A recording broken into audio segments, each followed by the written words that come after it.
우리에게 베풀어 주신 하나님의 은혜에 대해서 감사하는 절기입니다. 생각해 보면 가을 추수만 감사한 것이 아니고 우리가 누리고 있는 자연 환경, 또 우리에게 주어진 생명, 우리가 하루하루 살아가는 삶 전부가 소중한 하나님의 은혜가 아닐 수 없습니다. 특별히 예수 믿는 성도들에게 있어서 예수 믿고 구원받은 것, 우리가 기도할 때에 하나님께서 응답해 주시는 것, 우리가 죽으면 천국 갈 수 있는 것, 다 놀라운 하나님의 은혜가 아닐 수 없습니다. 우리는 늘 하나님의 은혜에 감사하면서 살아오지만은 1년 52주 가운데 특별히 한 주간을 구별해서 감사로 예배하고 감사로 찬양하고 감사로 고백하는데, 그날이 바로 추수 감사 주일인 것이죠.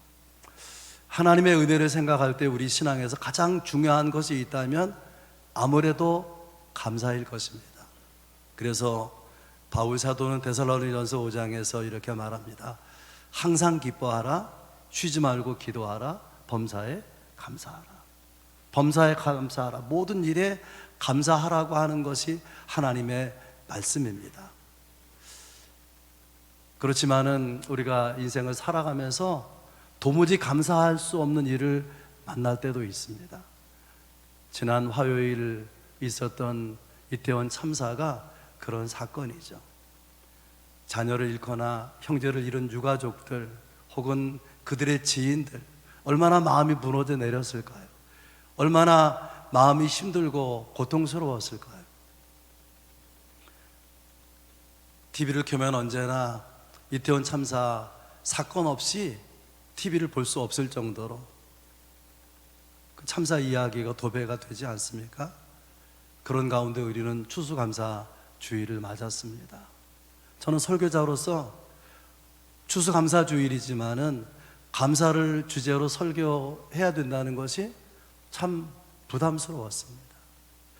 우리가 도무지 감사할 수 없을 때 그래도 감사해야 된다면 그 이유는 하나님 외에 다른 이유를 어디서 찾을 수가 없습니다. 왜냐하면 우리는 오늘 고통스러워하지만은 우리 인생의 길을 다 알지 못하고, 중요한 것은 그 인생의 길을 주님이 아시고 다스리시고 인도해 가신다는 것입니다. 그래서 마음이 어려울 때에, 도무지 감사가 나오지 않을 때도 우리가 유일하게 소망을 두어야 될 대상이 있다면 그분은 하나님이실 것입니다. 본문 7절에 보면 감사함을 넘치게 하라, 이 표현이 좋아서 설교 제목으로 삼았습니다. 감사함을 넘치게 하라. 물이 차고 넘치는 것처럼 감사가 넘치게 하라. 감사가 넘치면 숨길 수 없습니다. 자기도 모르게 감사하다는 말을 하게 되는 것이고, 감사한 마음이 행동에 배어 나오게 되는 것이죠. 감사가 넘치게 되면 예배도 달라집니다. 감사로 예배하고 감사로 찬양하고 감사로 고백하며 예물을 드리게 되지 않습니까? 감사가 넘치는 사람은 기도도 달라집니다. 평상시에는 그저 하나님 도와주세요, 하나님 이것을 주세요, 이렇게 기도하지만은 감사가 넘치는 사람은 무엇보다 먼저 하나님 이래서 저래서 감사합니다 라는 고백이 나올 수밖에 없는 것이죠. 중요한 것은 누가 이런 넘치는 감사를 할 수 있느냐 하는 거예요. 본문에 보면 바울 사도가 이렇게 말합니다. 믿음에 굳게 서서 감사함을 넘치게 하라. 감사함을 넘치게 할 수 있는 근거는 믿음을 굳건하게 하는 거라는 거예요. 감사는 환경의 문제가 아니고 마음의 문제이고 믿음의 문제입니다. 믿음만 굳건할 수 있다면, 하나님을 굳게 신뢰할 수가 있다면 어떤 어려운 상황을 만나도 감수할 수가 있다는 것 아니겠습니까? 그러나 우리는 살아가면서 때로 이런 마음을 붙들지 못하고 하나님에 대해서 저항하거나 의심이 일어날 때도 있습니다.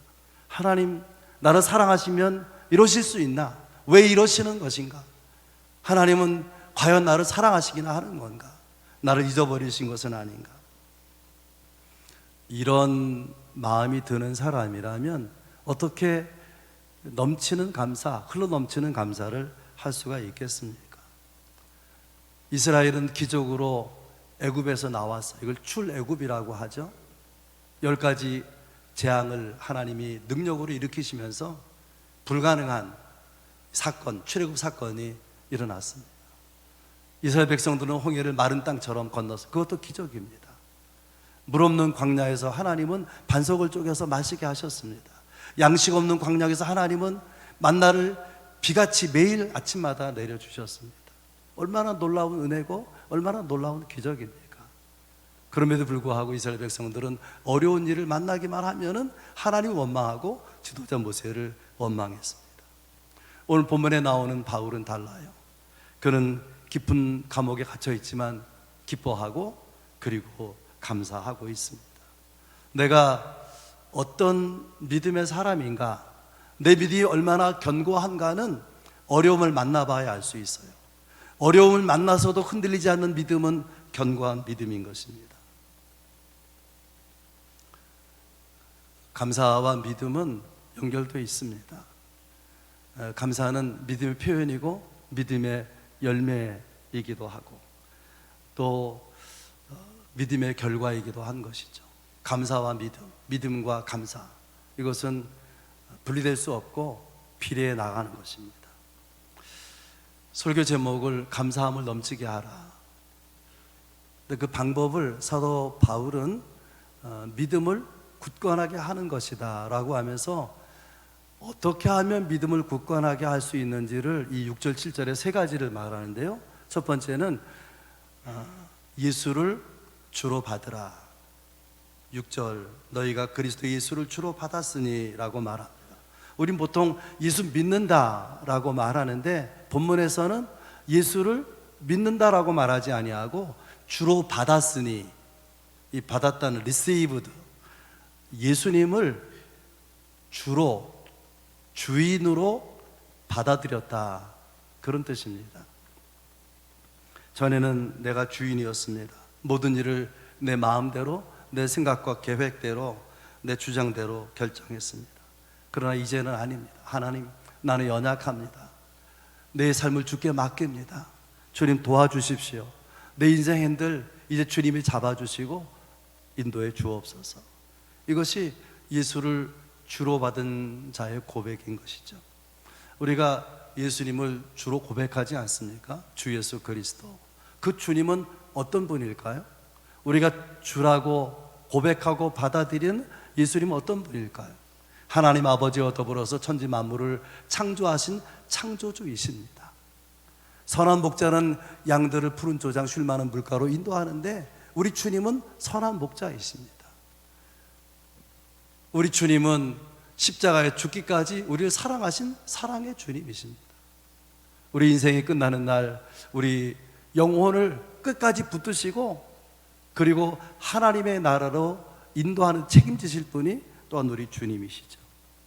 그 예수님을 주로 고백하고 또 우리가 주로 의지해 나아가는 것, 이보다 더 큰 은혜가, 이보다 더 큰 기적이 어디에 있습니까? 어떤 사람들은 이렇게 말해요. 내가 인생을 살아오면서 제일 잘한 일이 있다면 지금의 남편을 만난 것이다. 지금의 아내를 만난 것이다. 저도 여러 번 그렇게 고백했습니다. 그러나 아닙니다.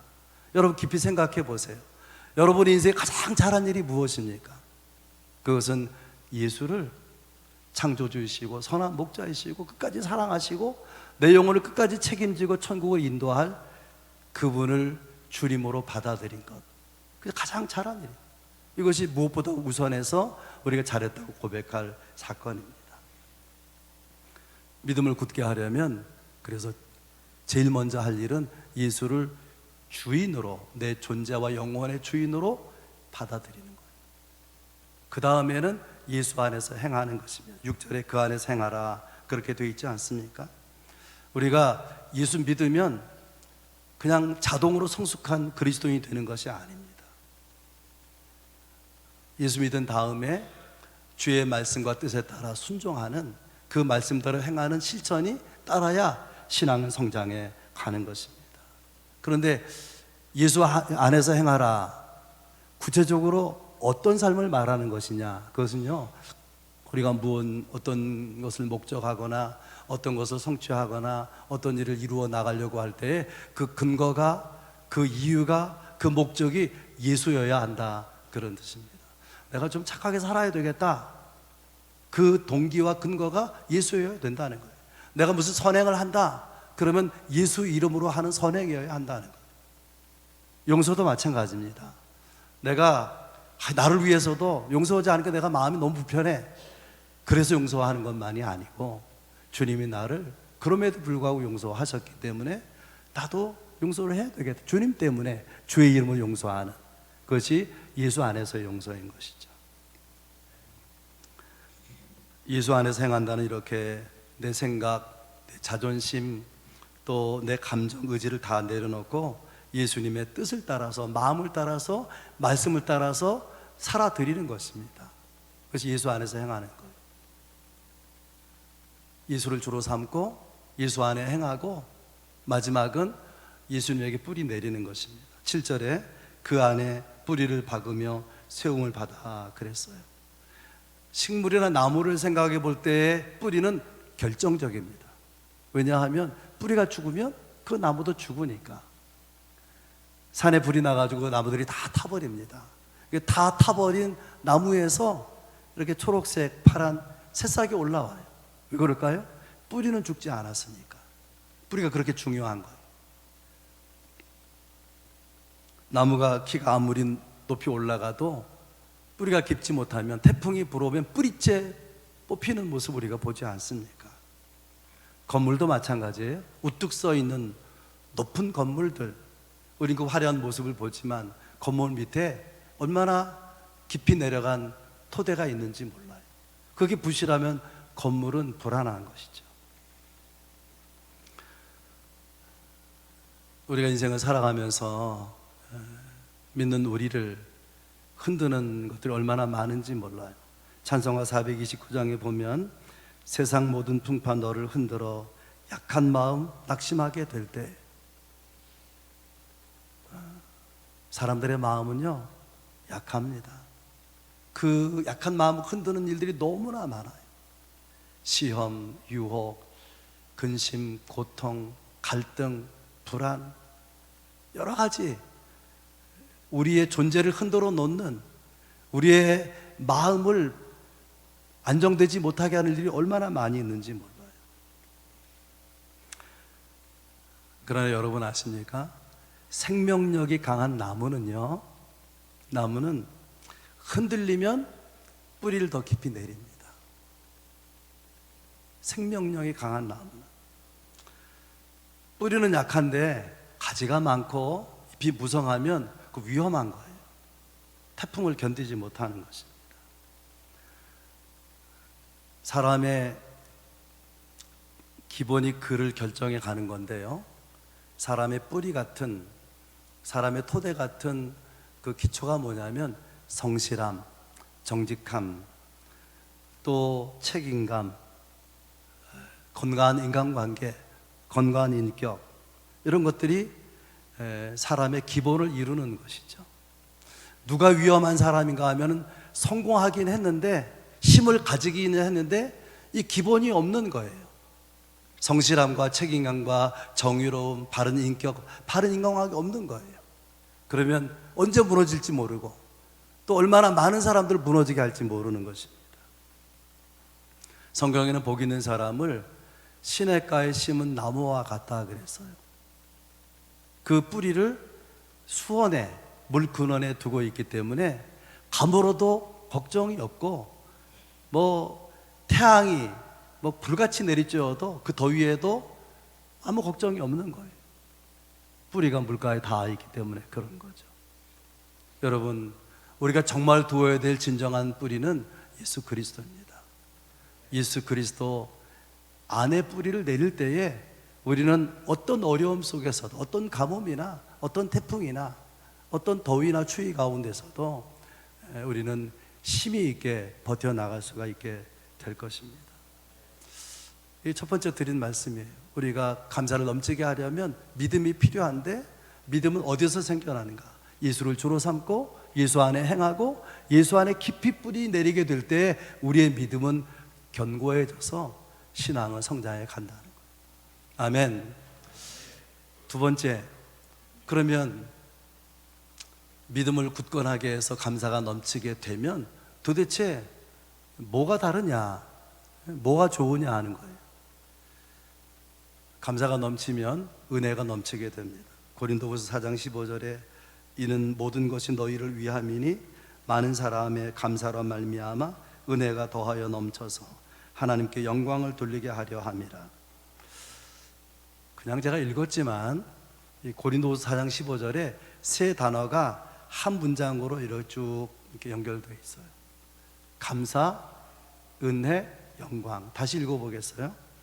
많은 사람의 감사로 말미암아 은혜가 더하여 넘쳐서 하나님께 영광을 돌리게 하려 함이라. 이런 구조입니다. 감사가 넘치면 은혜가 넘치게 된다는 거예요. 은혜가 넘치게 되면 결과적으로 하나님께 영광을 돌리게 된다는 것입니다.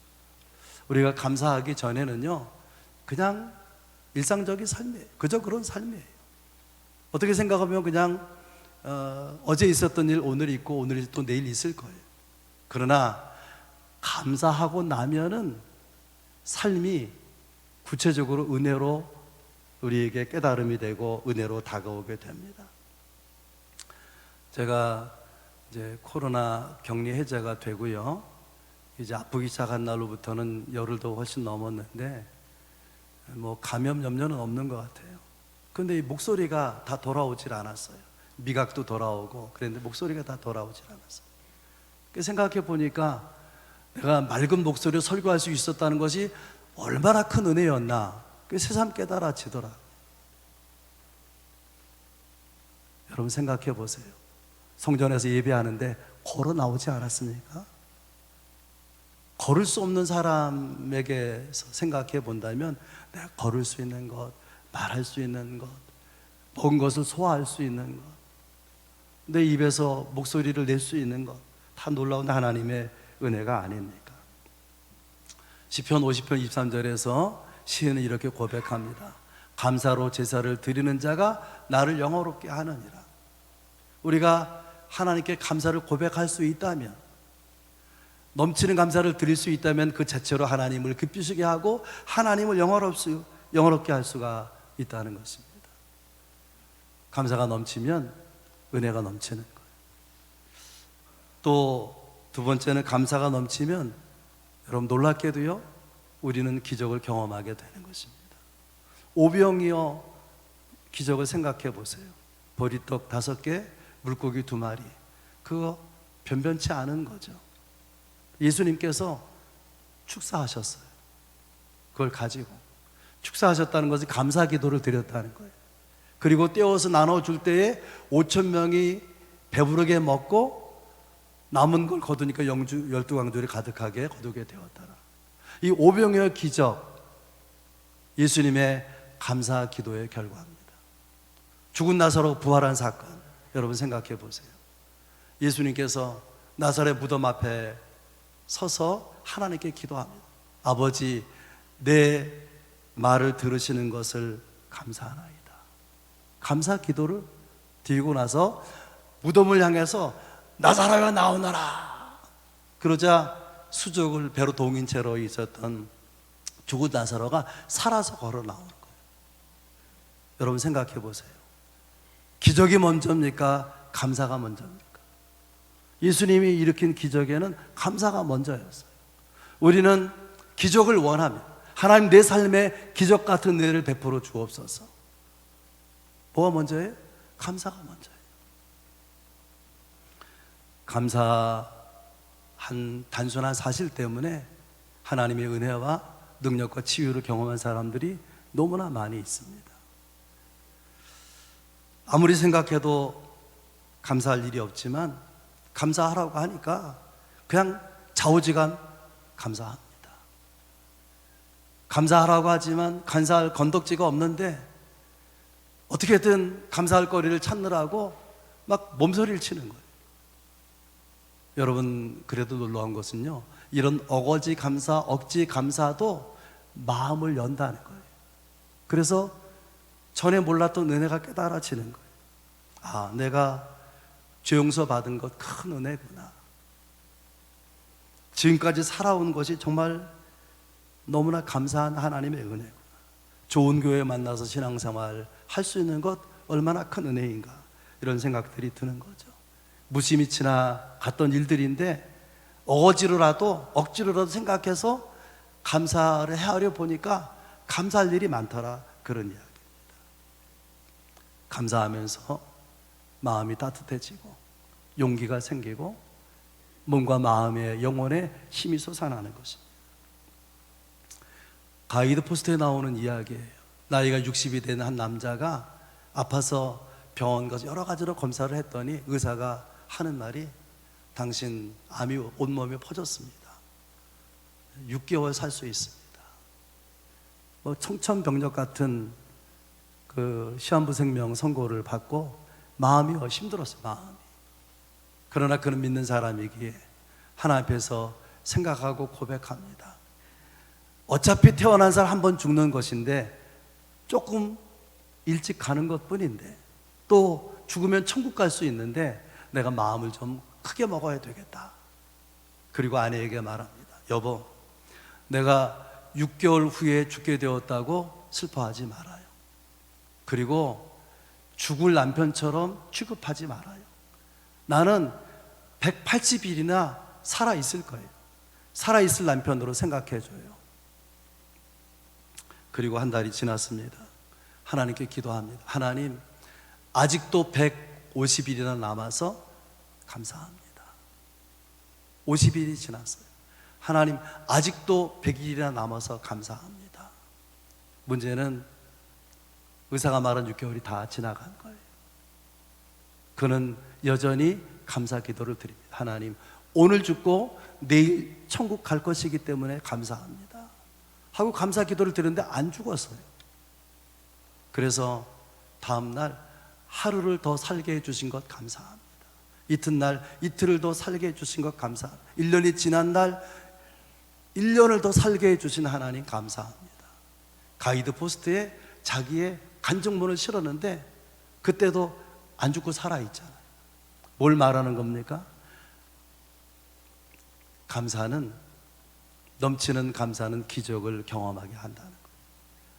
감사가 넘치면 은혜가 넘치고, 감사가 넘치면 기적을 경험하게 하신다는 거예요.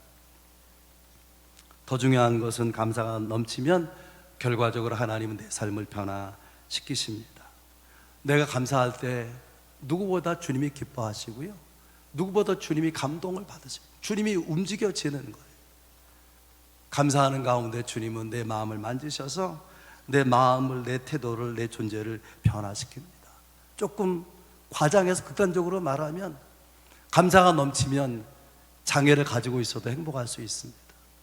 감사가 넘치면 얼굴이 못생겼어도 높은 자존감을 잃어버리지 않을 수 있어요.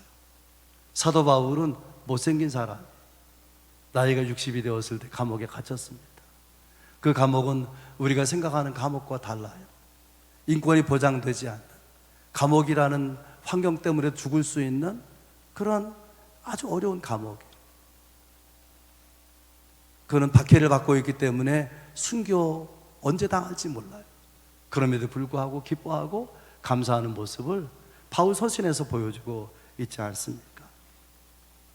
왜 우리가 감사가 넘치는 삶을 살아야 되느냐? 감사가 넘치면 은혜가 넘치고, 감사가 넘치면 기적을 경험하게 하고, 감사가 넘치면 하나님을 나를 복된 존재로 변화시키실 것이기에 반드시 감사해야 될 것입니다.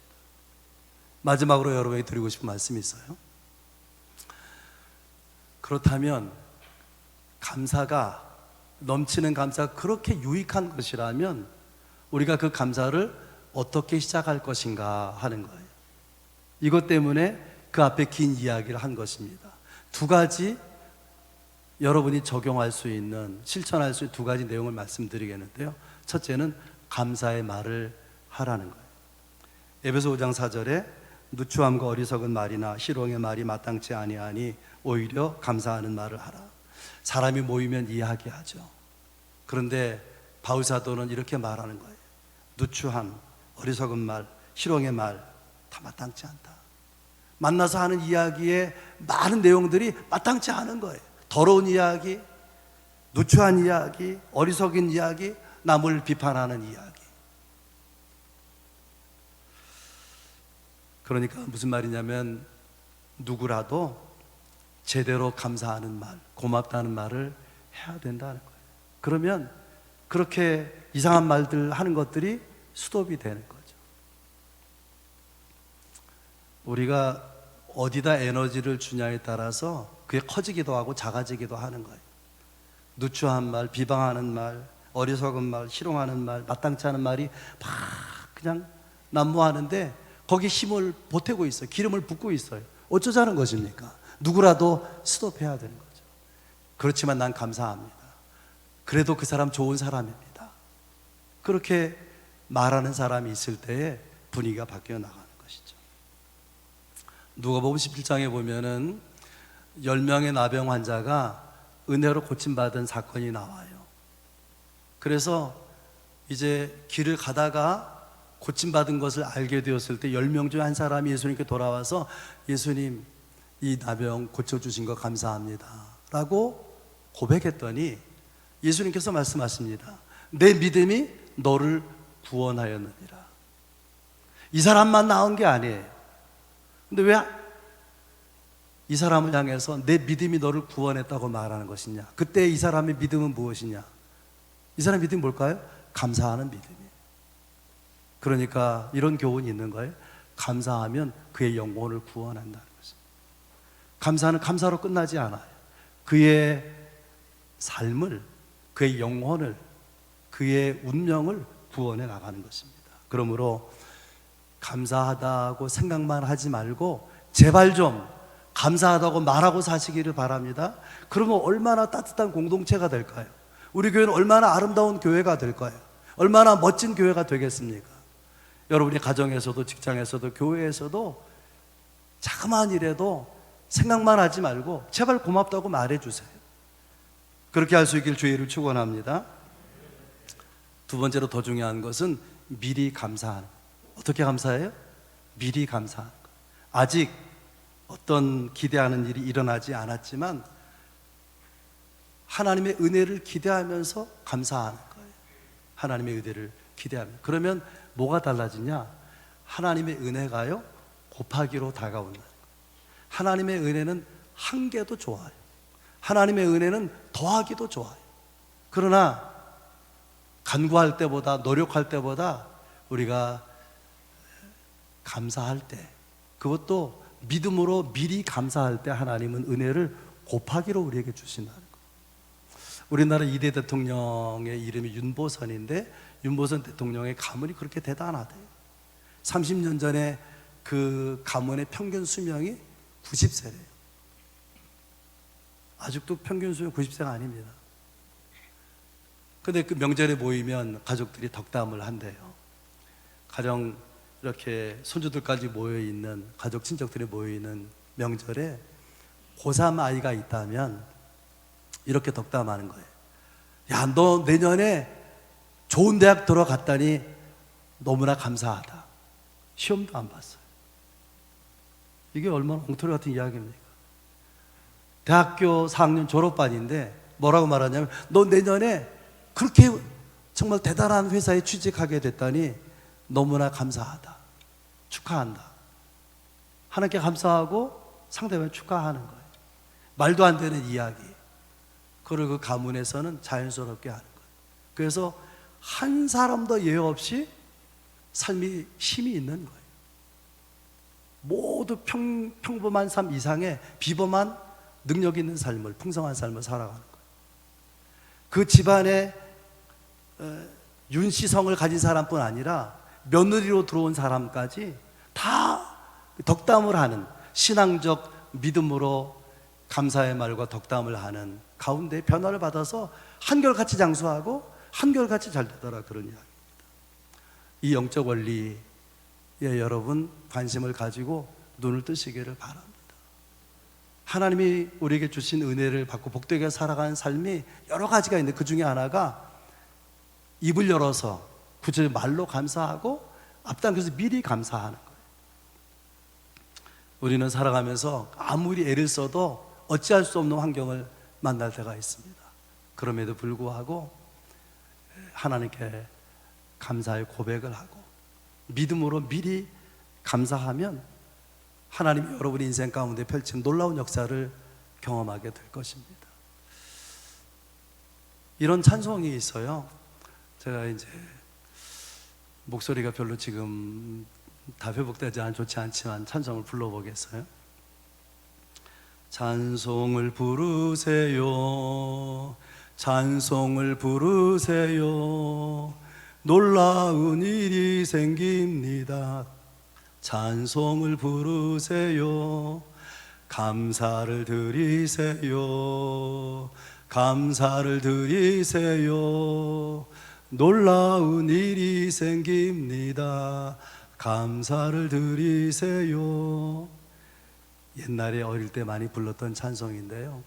여러분, 감사하면 또 찬양을 올려드리면 하나님 놀라운 일이 생기게 하시고 또 때로는 기적도 베풀어 주실 것입니다.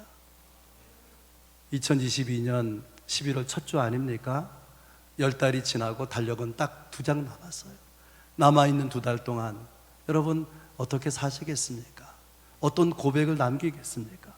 오늘 여러분이 듣고 받은 말씀처럼 어떤 경우에도 감사의 고백을 하고 아직 환경은 어렵지만은 믿음으로 믿고 미리 감사하면 하나님 여러분의 삶 가운데 은혜를 더하기가 아니라 곱하기로 베푸셔서 그래서 여러분도 윤보선 대통령 가문 못지않게 여러분의 삶 가운데 하나님께서 인생을 빛나게 하시는 축복을 베풀어 주실 것을 믿습니다. 이 은혜를 모두 힘있게 누릴 수 있는 여러분들 될 수 있기를 주의 이름으로 축원합니다.